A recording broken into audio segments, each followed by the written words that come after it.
Soy Alejandro Puerto, regidor con licencia de Zapopan y diputado local electo por Morena aquí en Jalisco. Mira, creo que hay que situarnos temporalmente en dónde empieza a descomponerse este proceso electoral. Y tiene episodios muy notorios que se volvieron desgraciadamente muy famosos, como fue de inicio cuando recorta el Instituto Electoral la participación de Pablo Lemus, donde hace un ataque de violencia de género contra la candidata de Morena y contra la candidata del PRIAN. En ese primer momento era una señal de alerta muy grande porque el instituto se estaba autocensurando para que no existiera evidencia de que el candidato de Movimiento Ciudadano, Pablo Lemus, pues había reincidido ya en una conducta de violencia de género, porque en el debate anterior que él profirió su primer ataque, lo señalan ambas candidatas y el instituto interviene para hacer un control de daños y proteger a Pablo Lemus y obliga a las tres candidaturas a firmar un acuerdo de civilidad. Bueno, este acuerdo de civilidad lo que planteaba era que quien volviera a dar un ataque de género podía incluso ser expulsado del debate. Sin embargo, cuando se da el segundo debate, Pablo Lemus las ataca a las dos diciendo que son hijas de Alito Moreno, y el instituto, más allá de no intervenir y no hacer absolutamente nada, se autocensura para proteger a Pablo. Esa es una primera señal de alerta que ya nos dejaba ver que el árbitro estaba jugando con parcialidad. Pero antes de eso hay que recordar que Enrique Alfaro invita a los candidatos de Movimiento Ciudadano a las alcaldías y a las diputaciones y a la gobernatura a Casa Jalisco, y desde ahí los destapa, haciendo uso de recursos públicos para promover electoralmente pues a sus delfines, ¿no? Eso, además de ser ilegal, pues merecería por parte del Instituto Electoral una sanción al gobernador Enrique Alfaro y al partido Movimiento Ciudadano. Sin embargo, el instituto hizo caso omiso, y así como en su momento respecto a los ataques de violencia de género dijo que no podía hacer nada, que no tenía facultades para hacer nada, pues así mismo pasó con esos destapes, ¿no? Antes de que iniciara, de que la jornada electoral se diera, una semana antes, el gobierno de Jalisco, los ayuntamientos de Zapopan, de Guadalajara, de Tlajomulco, siguieron inscribiendo a personas en listas de programas sociales y otorgándoles programas sociales.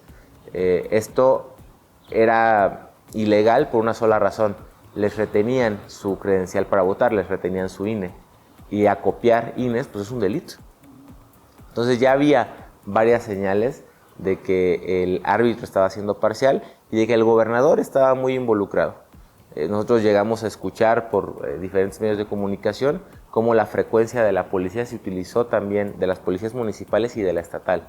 Se utilizaron para movilizar a los policías en sus días francos a asistir a los eventos de Movimiento Ciudadano. Cómo se condicionó a los servidores públicos de los municipios y del gobierno del estado a ir a los eventos de Movimiento Ciudadano con la amenaza expresa de ser despedidos si no participaban, ¿no?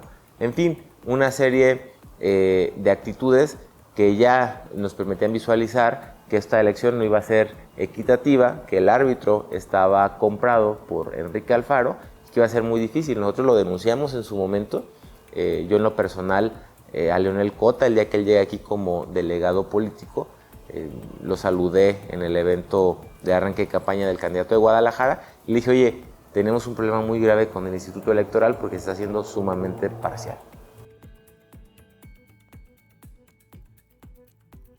El día de la elección pues inició con lo que ya conocemos todos, desgraciadamente, que es colocaron cadenas en los centros de votación para retrasar la apertura de las casillas. Estuvieron obstaculizando la instalación de las mismas para que la gente se desesperara y se retirara a sus casas y no votaran. Afortunadamente, pues mucha gente resistió, se quedó ahí y al final, pues yo en lo particular, por ejemplo, yo esperé 3 horas, ¿no? Después de eso, vimos pues una afluencia muy favorable para Morena en todos los cortes del día de la elección.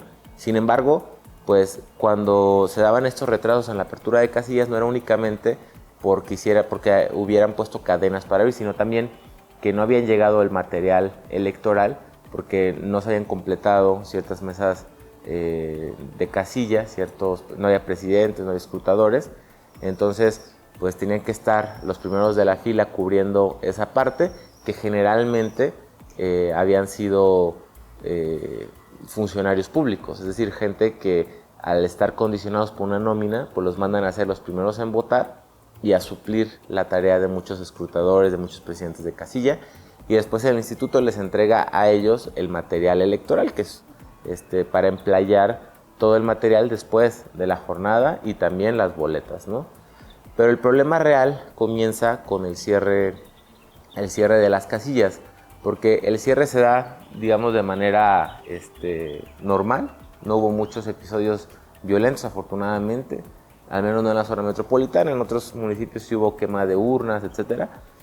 Pero lo que sucede es que al momento del conteo de votos, en algunos municipios, por ejemplo, como fue el caso en el Distrito 1, creo que fue en Tequila, donde casi nuestra candidata había salido con 0 votos y en el recuento se recuperan más de 10,000 votos. Bueno, eso se debía a que desde el momento en el que se empiezan a recolectar los materiales, que son las boletas sufragadas, las foliadas, la destrucción de las sobrantes, pues en muchos casos eso no se hizo. Y entonces aplicaba el reconteo y recuperamos muchos votos. Bueno, el peor de los casos se da cuando se rompe la cadena de custodia. ¿A qué nos referimos con esto? Cuando termina una jornada electoral, los funcionarios de casilla, supervisados por los representantes de los partidos y los observadores electorales, tienen que contar las boletas sufragadas, dividirlas por el partido o la coalición por la que van sufragadas y a las sobrantes destruirlas. ¿Cómo se destruyen? No se rompen, simplemente se inutilizan con un rayón. Sin embargo, tienen que empatar los folios tanto de las sufragadas como de las destruidas y el talón del que se desprende cada boleta para que nosotros podamos contrastar esas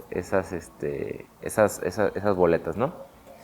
Entonces, en muchos casos, lo que sucede es que llegan paquetes violados, es decir, no llegan debidamente emplayados, no están las boletas, ni las sufragadas, ni las destruidas, ni ninguna otra. Simplemente vienen boletas de votos nulos. Nos pasó en 2 casillas de Guadalajara, por ejemplo.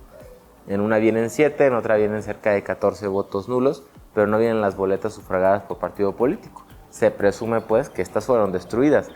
Pero ¿cómo podemos saber si fueron destruidas o no? Lo ideal sería que pudiéramos revisar el paquete. Las boletas emplayadas en su caja, las boletas destruidas y el talón de folios. Bueno, lo que pasa es que el instituto fue muy omiso y no verificó que se estuvieran llevando a cabo estos pasos. Entonces, entregaron muchas de esas casillas en bolsas negras. Y esas bolsas negras, como vimos en los videos, estuvieron circulando por toda la ciudad. De ahí que entonces no haya certeza de saber quién sufragó, cómo sufragó, cuántas personas participaron y si se está respetando su voto. Esa es una de las partes más delicadas. La otra es que hay falta de votos, pero también hay votos, por ejemplo, que misteriosamente no están doblados. En los reconteos encontramos varias boletas que, según la versión del instituto, habían sido ingresadas a las urnas sin ningún tipo de doblez, lo cual es materialmente imposible. Y lo más grave ya es la confesión de parte del Instituto Electoral respecto a un tema. Faltan más de 100,000 boletas, no solamente de Morena, sino 100,000 boletas de la elección a gobernador de Jalisco. Entonces, esto es grave porque quienes fuimos a votar sabemos que llegábamos y nos daban 6 boletas. 3 para el proceso federal, 3 para el proceso local. Bueno, el Instituto Electoral, ante el cuestionamiento de Morena de dónde estaban esas boletas, pues da a entender en un comunicado que posiblemente la gente se lo llevó. Es decir, se está adelantando a dar una respuesta de un tema que tendría que investigar, pero que tiene un protocolo muy específico para investigar, que es abrir los paquetes y revisarlos. Entonces el instituto lo que intenta hacer en su comunicado es decir que 100,000 votos o 100,000 boletas no sufragadas, 143,000 por ahí, 140 y tantas mil boletas sufragadas, pues la gente las tomó y se las llevó. cuando realmente tampoco es algo sencillo, porque en un centro de votación también hay un supervisor del Instituto Nacional Electoral, hay supervisores del Instituto Electoral local, y están a la saga de ver ese tipo de comportamientos. Por eso muchas personas de Morena fuimos acosadas cuando fuimos a votar, por llevar a nuestros compañeros que nos toman fotos, por saludar gente en la fila, etcétera, porque el instituto pues, siempre ha jugado en nuestra contra, ¿no? Y esa es la parte más grave, que el instituto no puede dar certeza de dónde están esas boletas y que no quieren abrir los paquetes ni hacer un recuento de votos. Se quieren centrar en los cómputos distritales. Los cómputos distritales se hacen a partir de las actas. El problema es que nosotros recibimos paquetes sin actas y actas sin paquete, entonces no es contrastable. Yo no sé si los paquetes que dice esta acta, si los votos que dice esta acta son realmente los que se sufragaron, porque simplemente no tengo las actas.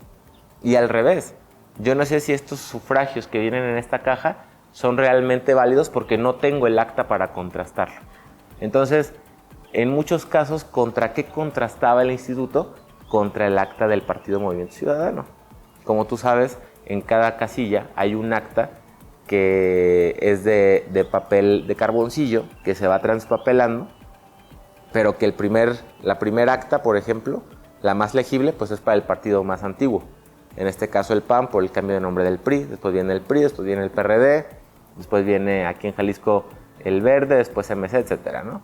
Entonces contrastaban únicamente contra las actas de Movimiento Ciudadano, del PRI o del PAN, actas muy asequibles para el gobierno del estado, porque ellos participaron también en esta operación con elementos de seguridad vestidos de civiles y también uniformados, ¿no? Lo vimos en todos los centros de votación. Entonces, ese día pues pasan cosas muy graves, sin embargo, yo a lo que quiero apuntar es a que todo eso no sucedería si no hubiera una voluntad política superior que lo hubiera autorizado. En este caso, pues los encargados de la política interna de Jalisco, el gobernador Enrique Alfaro, el secretario de gobierno Enrique Ibarra, ¿no? Ellos son quienes deberían de procurar que los procesos democráticos en el estado pues brinden certeza, que sean transparentes y que se pueda despejar toda duda o toda incertidumbre de fraude, ¿no? No, ¿Eso ya es imposible? Es imposible. Y es hasta materialmente imposible, porque, por ejemplo, el 88 y el 2006, ¿cuál era la prisa del PRI y del PAN en esas elecciones? Quemar las boletas. ¿Por qué? Porque en un recuento de boletas, ahí ya sabes quién ganó. Pero aquí es materialmente imposible, en primer lugar, porque el instituto está defendiéndose con uñas y dientes de no ser auditado por el INE en este aspecto del recuento de votos, porque la presidenta del Instituto Electoral, Paula Ramírez, que fue asesora de Edmundo Jacobo, pues ella dice que tenía el 100% de las boletas. Sin embargo, los cómputos distritales, el PREP y todas las estadísticas disponibles nos dejan ver que no es verdad, que siguen faltando más de 100,000 boletas, que no sabemos para quién fueron sufragadas, pero hacen falta, ¿no? Entonces, si nosotros contamos las boletas que están ahorita a disposición del instituto, descubriríamos cuántas faltan realmente, cómo fueron sufragadas y cuántos votos nulos hay y cuántas boletas inutilizables hay. Bueno, el simple hecho de que exista o de que no existan ya materialmente esos ciento y tantos mil boletas, pues ya no te da certeza de quién ganó. Ni siquiera para Movimiento Ciudadano sería una decisión sensata, porque ellos también podrían, si los números nos benefician a nosotros, ellos podrían decir, no, pues es que faltan esos votos, necesitamos saber por quién votaron. ¿Me explico? O sea, es materialmente imposible, desgraciadamente, por culpa del instituto. Además, muchos de los paquetes que se contaron estuvieron circulando por toda la ciudad. En el distrito 8 quisieron contabilizar paquetes del distrito 13. Cuando estás hablando de una distancia de 16 kilómetros, de ciudades que no comparten el distrito. O sea, el distrito 13 es un pedazo de Tlaquepaque y un pedazo de Zapopan, un pedazo de Tlajomulco. Y el 8 es Guadalajara completamente. Entonces, ¿qué te da a entender esto? Pues que fue una danza de bolsas negras. Contaban en un lado, contaban en otro, contaban en otro y contaban en otro. O sea, lo más lógico que puedes suponer cuando te empiezan a aparecer boletas de otro distrito o paquetes de otro distrito es que te los están llevando para que los cuentes ahora ahí. Entonces vimos camionetas del IEPC en el último altercado ya grande que hubo en esta elección, que fue en el Distrito 8, una camioneta del IEPC que antes había estado en Tlajomulco, bajando y recibiendo bolsas negras. Y después aparece en el Distrito 8, bajando bolsas negras. ¿Y quién las está recibiendo? Armando Aviña, un regidor de Movimiento Ciudadano ahí en el Consejo Distrital, ¿no? Entonces es imposible saber quién ganó. Los números, las tendencias, pues se lo daban a Morena, el triunfo. Incluso algo que es muy dramático es que el conteo rápido de Jalisco se lleva a cabo pues con una cantidad de actas muy limitada, con 300 y cacho cuando se necesitan 500.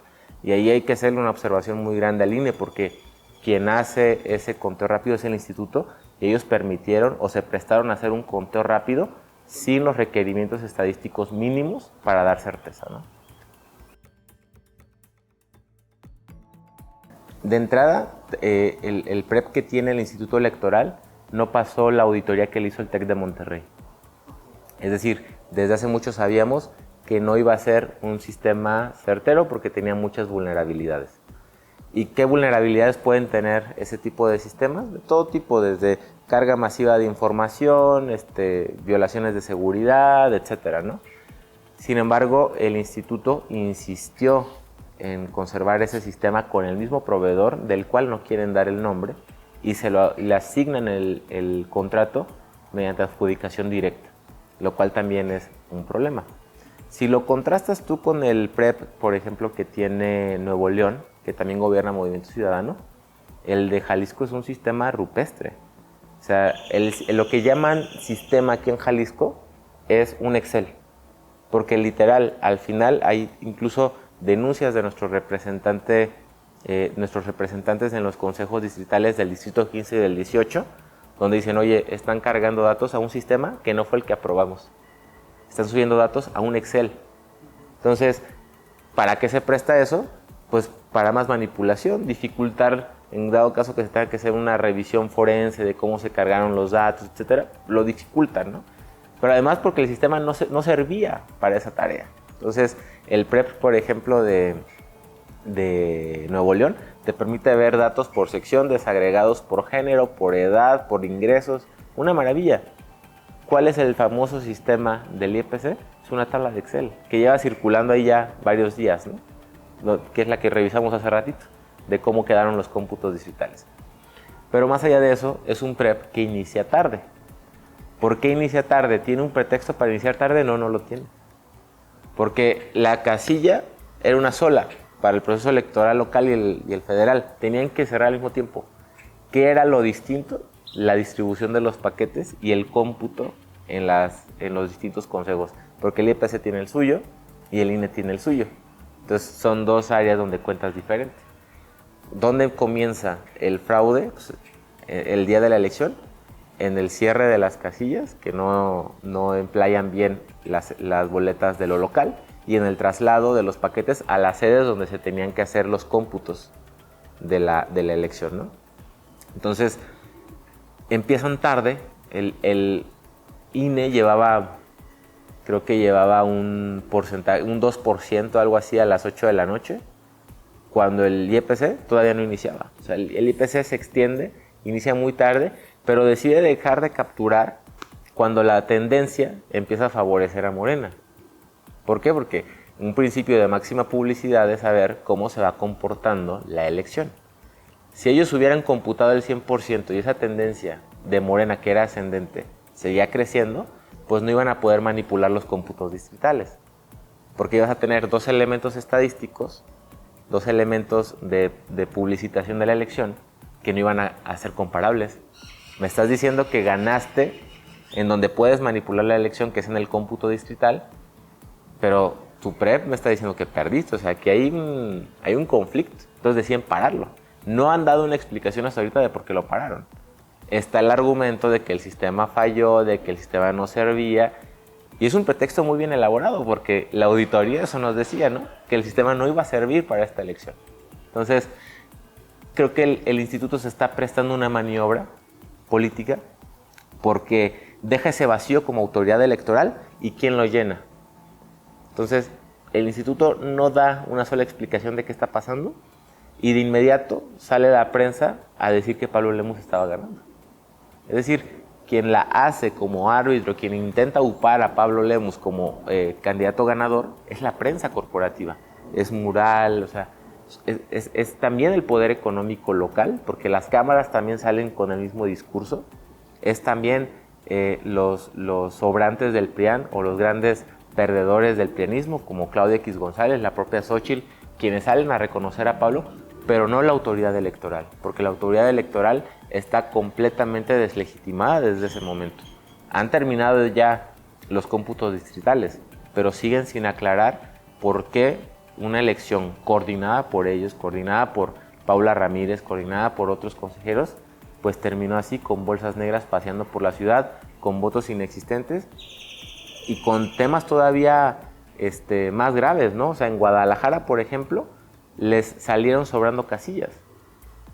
Tuvieron más paquetes electorales de los que se requerían en la elección.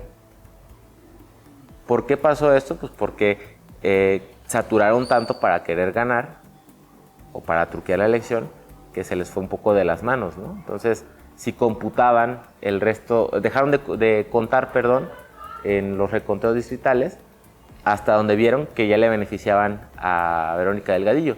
Si contaban más, pues se iban a exhibir, y si contaban bien, pues iba a ganar Morena. Entonces creo que lo cerraron en un 3% menos de lo acordado de que se tenían que contar los votos, ¿no? Entonces son un montón de maniobras que le están restando mucha legitimidad al proceso electoral completo, ¿no? Y pues lo más grave es que el instituto, con todos estos antecedentes, le da el acta de mayoría a Pablo Lemus en lo oscurito, a las prisas, y bueno, están generando una crisis de gobernabilidad, porque ahora lo que tenemos que ver es qué pasa con la impugnación, sin duda, pero el instituto está complicando más las cosas al no esperarse, ¿no? Al no acceder a que sea un recuento más grande, etcétera, porque no podemos llegar a una sucesión de gobernador sin saber quién ganó de verdad. O sea, no le podemos tomar protesta a un gobernador espurio.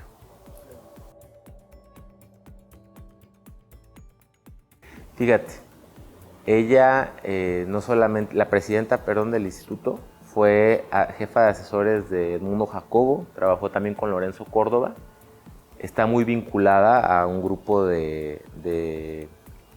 pues no sé si llamarles académicos, honestamente creo que hay que empezar a desmitificar esa parte, pero de personas que ahorita controlan el Consejo Social y de Participación Ciudadana del Sistema Estatal Anticorrupción, que al mismo tiempo su presidente pues es asesor de Pablo Lemus, ¿no? Es muy amigo de Pablo Lemus. Ella pues tiene también vínculos con Clemente Castañeda, pero lo más importante de todo es su nombramiento. Ella es nombrada y es muy cuestionada simplemente por algo que es comprobable, ¿no? Cuando se le da el nombramiento, parte del debate fue señalar que ella no tenía la experiencia para ocupar ese cargo, y creo que ya lo demostró. Lleva 1 año en su cargo, le quedan 6 por delante. Ahí entiendes por qué ella era la más empecinada en que el resultado favoreciera al Movimiento Ciudadano, porque sabe que la única manera de que ella permanezca en el cargo con cuestionamientos de este tipo, pues es teniendo un gobierno estatal a su favor. Sin embargo, pues la verdad es que debe de ser revisado este caso, debe de fincarse responsabilidades, porque pareciera ser una elección pues de hace 50 años, ni siquiera no, simplemente por todo lo que sucedió, por las omisiones, pero también porque fue una burla la parcialidad con la que estuvieron comportándose en toda la elección. No solamente contra las candidatas, sino también contra nuestros representantes de partido. Han buscado obstaculizar en todo momento a Morena, ¿no? Anoche, en la discusión de la asignación de los diputados de representación proporcional, pues el instituto quiere aplicar un artículo inconstitucional para perjudicar a la coalición y darle un diputado más a Movimiento Ciudadano, ¿no? ¿Para qué? Para que de esa manera ellos tengan 18 diputados, y nomás necesiten uno más para ya poder tener su mayoría. Ahí lo importante va a ser que los aliados, Morena y aliados, se comporten a la altura y nadie se preste a dar ese voto que a ellos les hace falta.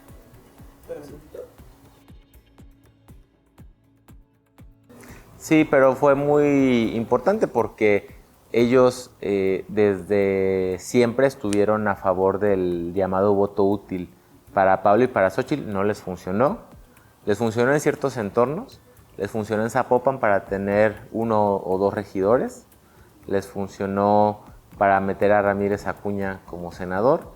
Les funcionó en ciertas cosas y ellos intentaron cumplir con Movimiento Ciudadano, no solamente con los votos, sino también con la humillación propia. Recordemos que la más afectada o la más victimizada por los dichos misóginos de Pablo Lemus fue Laura Aro.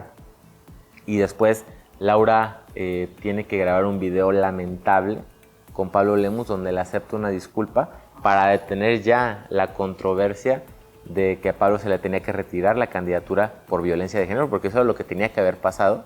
Entonces ella sale aceptándole la disculpa, lo cual es pues vergonzoso, ¿no? Habrá que ver qué sucede. Ella quería ser secretaria general del PRI. No sé qué quede del PRI después de esta elección. Difícil saberlo, porque Alito Moreno lo está llevando cada vez más bajo. No sé qué quede del PRI, pero ella quería ser secretaria general del PRI, quedarse con el comité estatal del PRI. Sin embargo, creo que no entregó buenos resultados como para que su partido acceda a esa petición.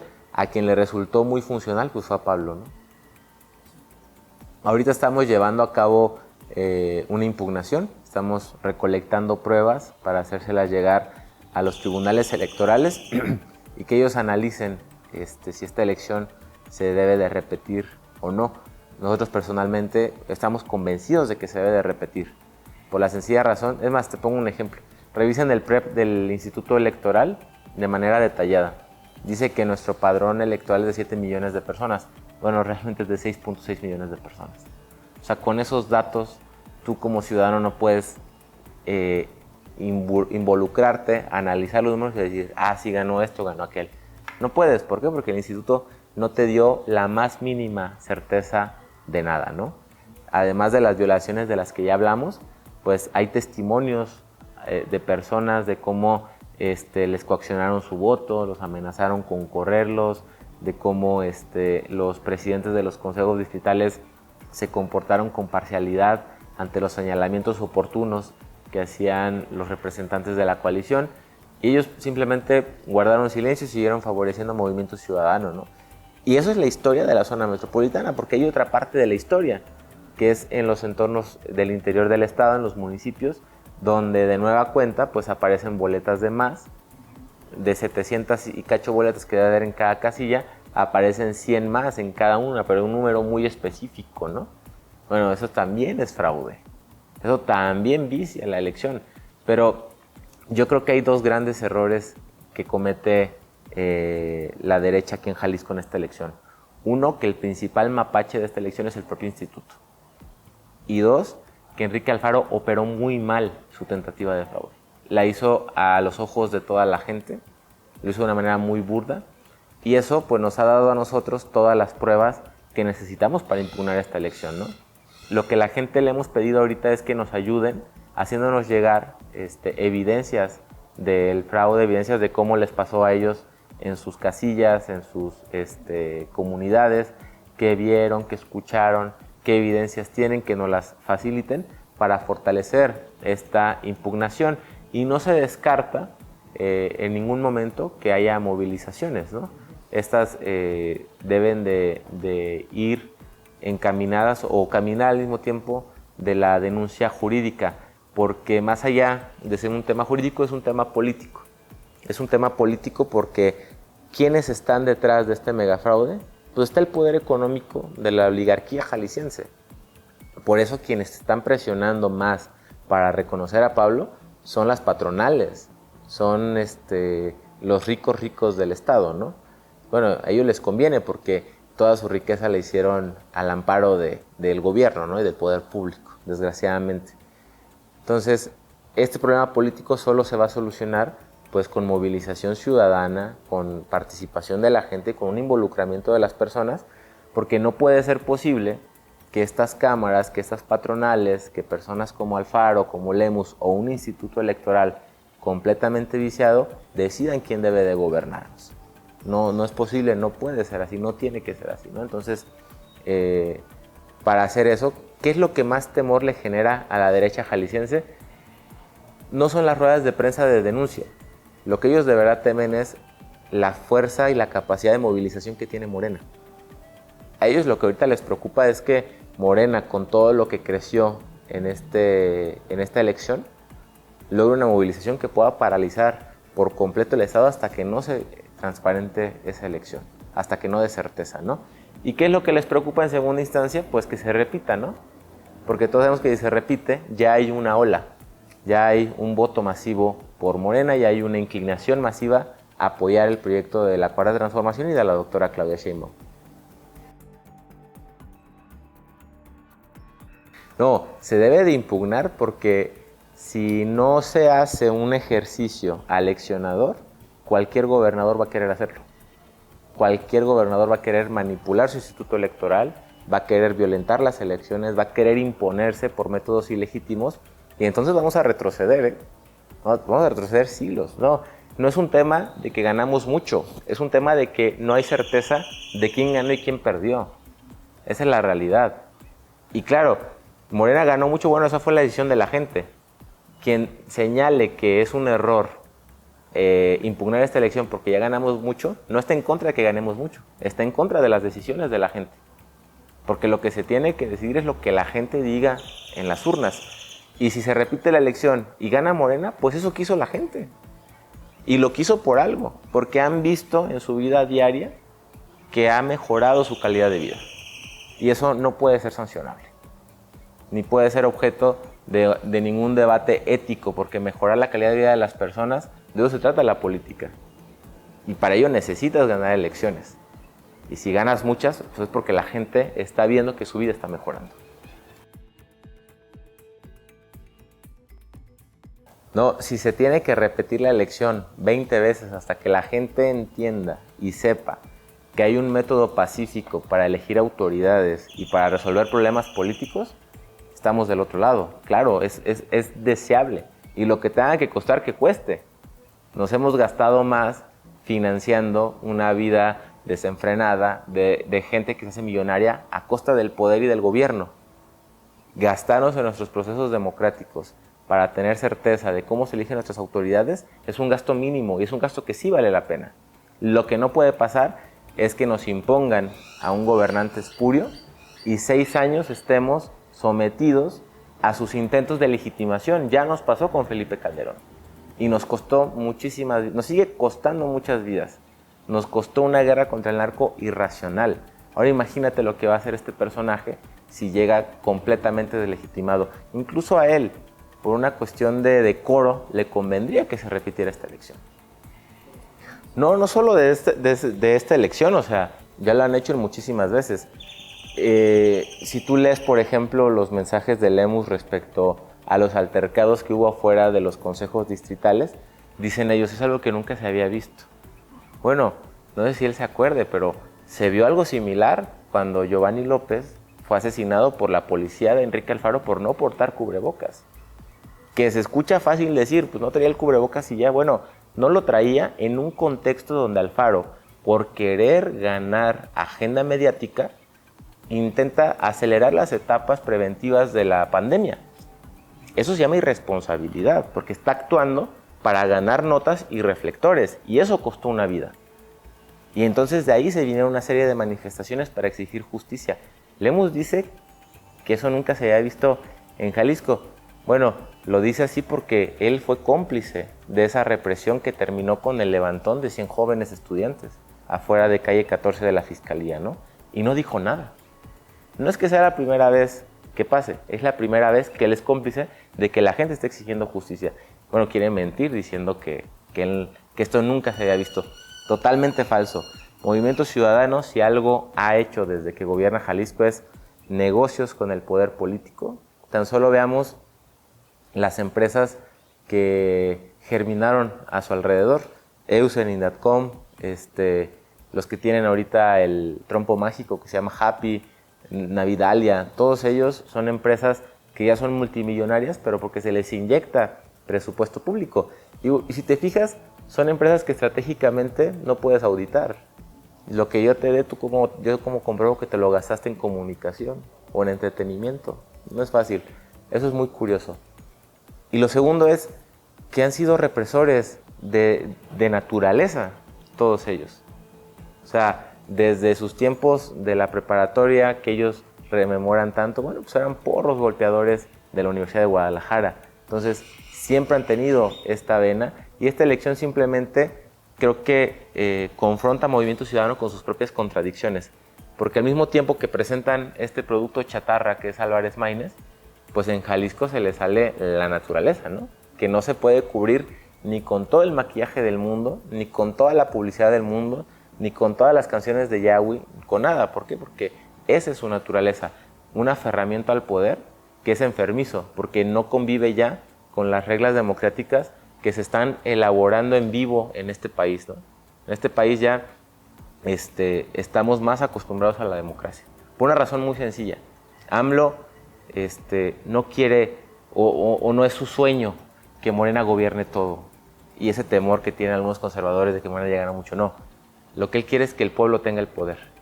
Y en la medida que el pueblo tenga el poder, pues va a aceptar menos este tipo de imposiciones. Y entonces ellos, ¿cómo reaccionan a esa realidad? Pues así, con fraude. Así como en su momento reaccionaron con violencia, con represión y con un montón de facetas terribles que están en su ADN. ¿Qué les benefició? Que no los conocían como eran en otros estados, ¿no? Pero ahora ya la gente se empieza a dar cuenta. Se da cuenta, por ejemplo, que si hay un partido que ha obstaculizado la legalización de la interrupción del embarazo en Jalisco, pues han sido ellos. Cuando allá en la Ciudad de México, pues se pintan como que ellos quieren, abrazan toda la agenda progresista, ¿no? Pero pues eso es propaganda, son productos chatarra, Chertorivsky, Jorge Álvarez Maínez, Samuel García, pues son productos chatarra que la gente ya está rechazando, ¿eh? Tú velo en Nuevo León, Samuel se sentía dueño de Nuevo León, bueno, ya le pusieron un alto, no tiene diputados, no tiene municipios, no tiene senadores, ¿no?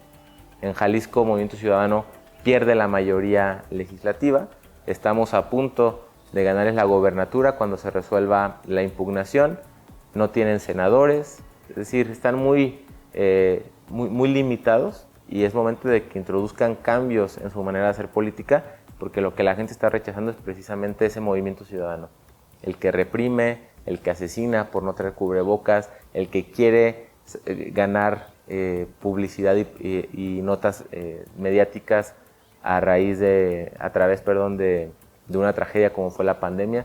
Bueno, ese oportunismo es el que ya no quiere la gente.